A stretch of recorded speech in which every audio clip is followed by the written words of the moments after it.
Is going to be a hot one today for sure. KIMT Storm Track 3 meteorologist Hunter Donahoe is joining us now. Exactly how hot is it going to get, and also the humidity, big factor in this. Huge factor, Nick. I mean, we're going to top out around 90 for an actual air temperature, but dew points in the 70s, it's going to be feeling a lot warmer than that mark, probably into the mid-90s for today. But it's all thanks to just how sunny we are right now. Not a cloud in sight looking out over Mason City. Full sunshine for everybody at this time, but heading into our afternoon and evening, we'll see a few clouds starting to develop and maybe some isolated storms too, but we're all looking at high pressure on the northern fringes, at least into our region. This stationary boundary, it's going to remain overhead of us throughout the whole day today, and eventually a short wave, you already see those light showers out in the Dakotas, that's going to make its way on in here and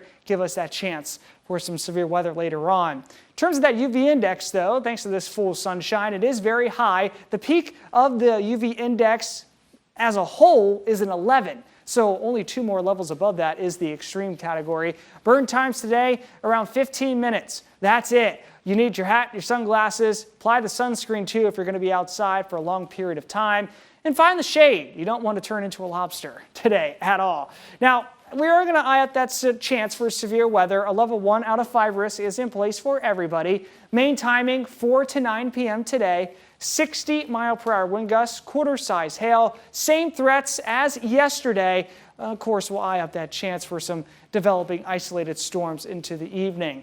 Highs today, right around 90 degrees, upper 80s, low 90s for everybody. Above average, about 10 degrees or so. The dew points too into the 70s. They're going to stick with that mark into tomorrow and at least for early Saturday before things start to improve as that cold front moves in. For Saturday, brings us more chances for storms, and then we'll clear out, get the north winds back, and we'll be a lot more comfortable.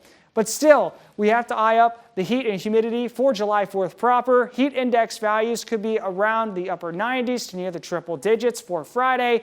We do even have an evening storm chance too, so we might still eye up that chance for some fireworks shows to be postponed. I think it's a low-end threat, but still it's there. And then, of course, that thunderstorm chance for Saturday, low 80s. Sunday, the best day of the holiday weekend, upper 70s, and no chances for rain or storms, but that kicks right on back up into next week. At least we'll be seasonable. That's the caveat with this forecast. A lot more comfortable air generally for next week, but the low-end storm chances continue all the way through next weekend.